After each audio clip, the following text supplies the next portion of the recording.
All right, so today I want to talk about a particular anime, romance anime that was part of last season's lineup called Fragrant Flowers Blooms with Dignity. And I want to use this as an example of how anime follows like a winning formula when it comes to certain genres, right? So when it comes to shonen, a lot of times they follow the hero's journey. When it comes to romance anime, they follow the boy meets girl, and that can, break up into different formulas of how, the romance will come about. But this one I want to use as an example of how it follows the Beauty and the Beast formula. I remember I did a video a couple weeks ago, maybe a month, about the Toye veteran, and he said in this article of why anime is winning, why it's, a lot of generations are gravitating towards it, and why Disney has lost its audience. And he says that Disney has become boring, stale. Nobody is excited about Disney movies like they used to be decades ago. And this is true. But he says that it's the reason why this is because Disney has become way too formulaic. And that's where I slightly disagree.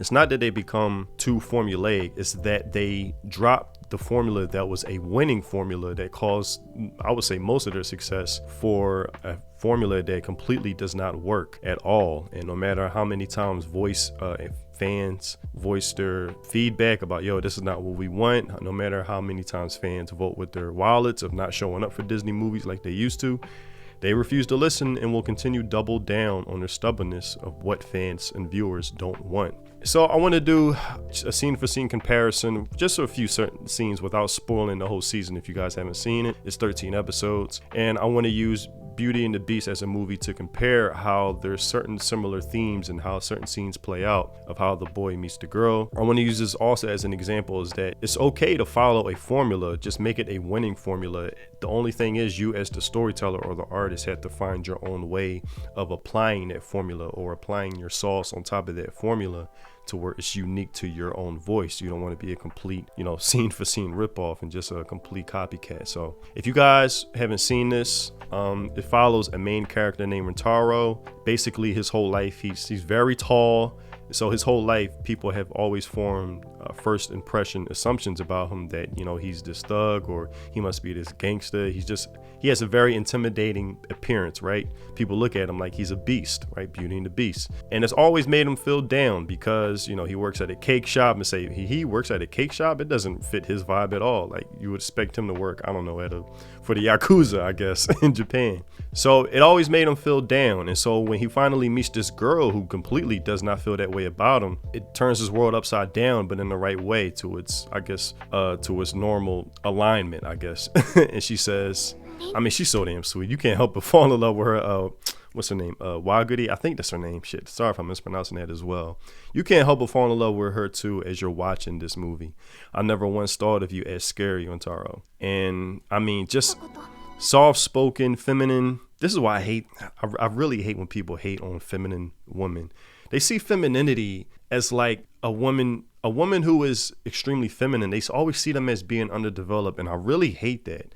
Like they always want women to be extremely masculine, and not every woman has to be like that. Like we love our feminine women as well, our feminine characters, and you can't help but fall in love with her. And it makes her a great contrast in between both characters, right? And I'll get to that. So she lets him know, like, I was never scared of you, and this is like so refreshing to Rentaro.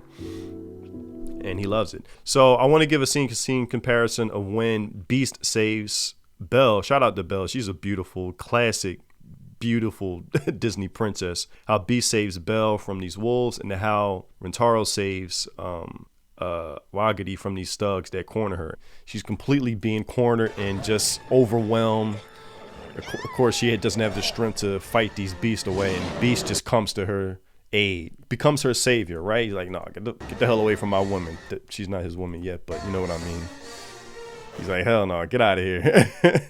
And so basically they got nothing on Beast, right? But of course, he takes a few hits and a few bites, but he still overpowers them, right? And just check this out, because this is a very important scene, right? And so they get scared of him. They run away, right? And I want to use that as well. So this is when the thugs or these hoodlums corner Waguri, right? Please let go of me. Don't be like that. basically trying to take advantage of this sweet feminine woman, soft spoken, you know. And they try to say, why are you with this dude? He's a complete thug. Don't you know that? Why even give him a chance? You should give us a chance. You know, basically that's one of the, I guess you could say, insecure methods or strategies that some guys will use. They'll try to put other men down to prop themselves up rather than being able to prop themselves up on their own. And basically she's like, no, you don't know him. Just have a conversation with him. Like, what? All right, fuck that. You got to get hurt. And so basically she's cornered again, and Ritaro comes to her aid, becomes her savior. Just the way Beast came to Belle's aid, when Taro came to her aid. And I want to also do this right here where, okay, Beast, he took a few hits and, you know, got scratched up, and he's just like, he's out for the count, right? He's out. And then, of course, Belle, you gotta love this scene. I love this. I recently rewatched Beauty and the Beast like a couple weeks ago. I was in my Disney bag. I watched this, Cinderella, The Fox and the Hound. What y'all know about that? For people that tune into my stream, you know what I'm talking about. Yo, these classic Disney movies, they're better when you watch them as an adult. I'm telling. Man, Disney has completely lost their way, man. God, the formula is right here. I don't know, man. It's like they invented the formula and they completely gave up the rights to the winning formula. So Belle, you know, of course, it's like, damn, you saved me. That's like her Prince Charming, right? She was saved by Beast the same way Waggy was saved by him. And he's bleeding. He's wounded up. Protected her, right? And the same way the wolves ran away from him, are the same way, look, intimidating. Like, he looked at her like, hey, don't mess with her. And they're like, they run away just like the wolves, just like the wolves. So this is what I'm telling you. The formula works. You got to find your own way of telling it. That's one scene for scene matchup, right?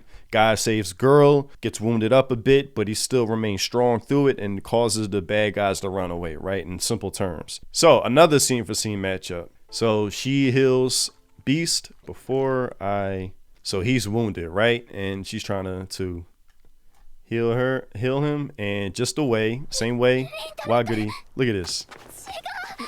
Like I mean, like, yo, it's like I mean, come on, yo. It's like almost like a scene for scene, damn near. But, you know, she has a handkerchief wanting to, you know, wipe away his blood from his wounds. And same thing with him. I mean, he's still a beast. But the only difference is, I mean, he's like he's a beast. So, like, for those that don't know the story of Beauty and the Beast, he started off as man, but he got cursed. And now that's why he's a beast. But he spent so many years being a beast that you can assume, it's kind of implied or inferred that his animalistic primitive brain has like damn near taken over to the point where he's kind of lost his humanity, and he has a lot of resentment towards humanity itself because now he's seen is as a beast. Just hold still. Yeah. I mean, of course, like that hurts. If you'd hold still. And shout out to Belle. I always love this in movies where the guy's like way too beastly and she's just trying to help him. Now, it doesn't quite play out like this in Fragrant Flowers. You know, he allows her to heal him. Oh, man. God, you just, not only do you fall in love with Waguri, but you just fall in love with them as a couple. This is one of those stories you just want to see them succeed as a couple.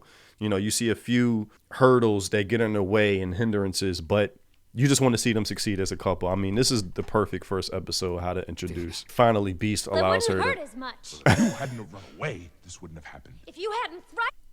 I love their back and forth. And Belle, she is so beautiful, man. Beautiful. I think they should go back to 2D animation. Like, I don't know. It still holds up, man. Maybe I'm a little bit biased. I grew up in the 90s, so, you know, maybe I'm biased. This is just nostalgic for me, but it still looks good. This might sting a little.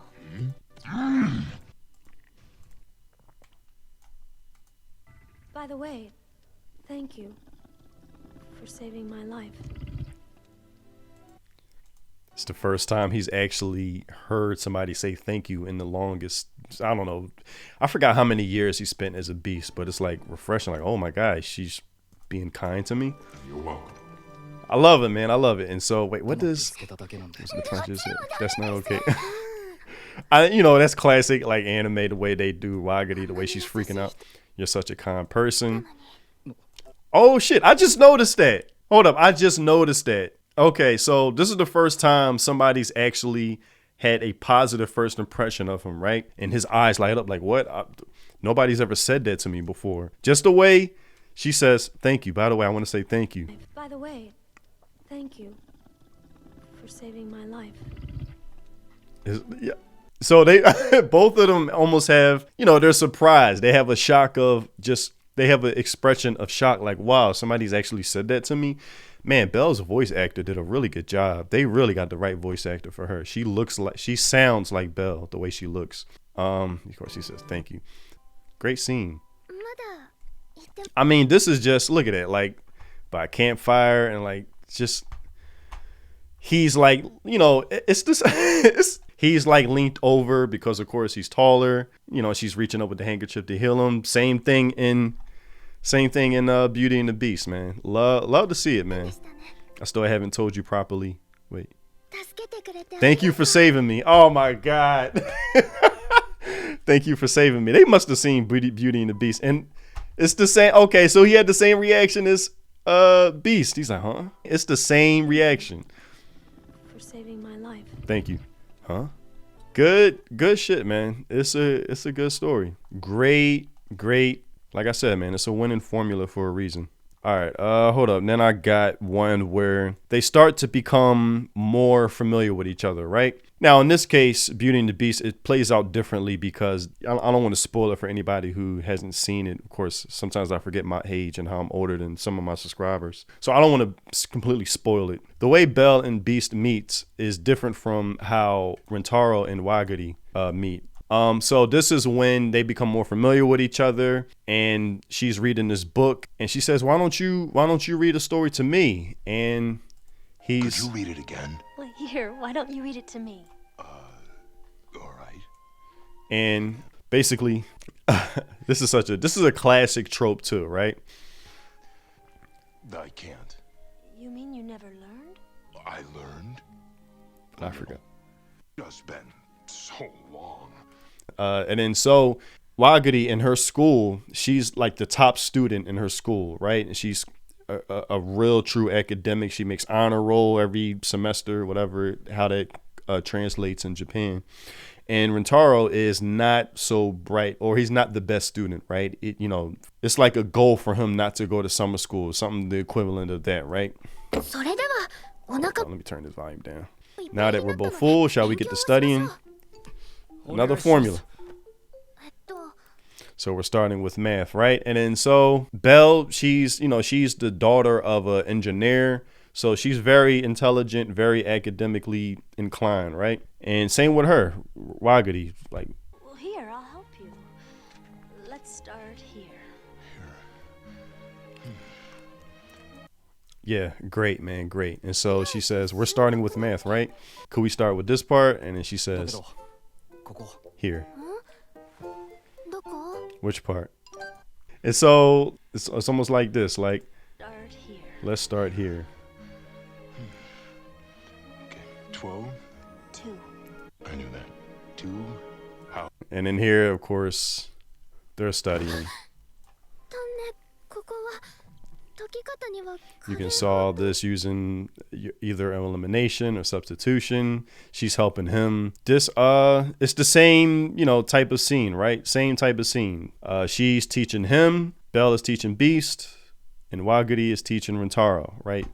Both great love interests in the story, man. Shout out Belle and Wagari. Great love interests. So that's another scene for scene comparison.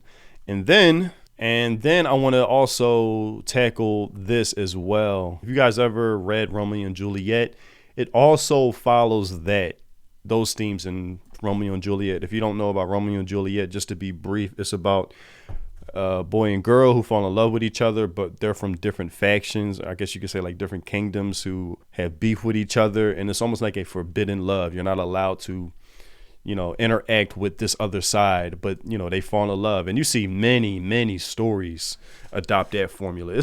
Like I said, it's a winning formula. You just got to find your own way of telling it. And so here, Rentaro attends a school that's an all boys school, and across from them is an all girls school, and they have beef with each other. Like a lot of delinquents attend this school, and not the best and the brightest or the most smartest attend this school, while the girls school across from them, it is the best and brightest of women students, right? You got to meet a certain threshold to even be accepted in this school.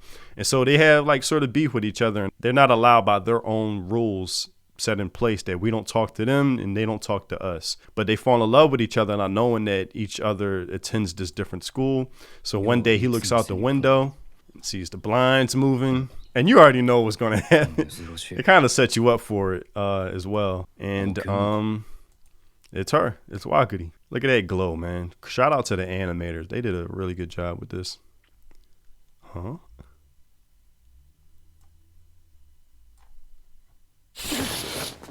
He's just like completely embarrassed, or like, wait a minute, did I just see who I think I saw? What Miss Waguri's doing? Wait, so she's not younger than me? We're the same age? Miss Waguri is a student at Kikyo, so yeah.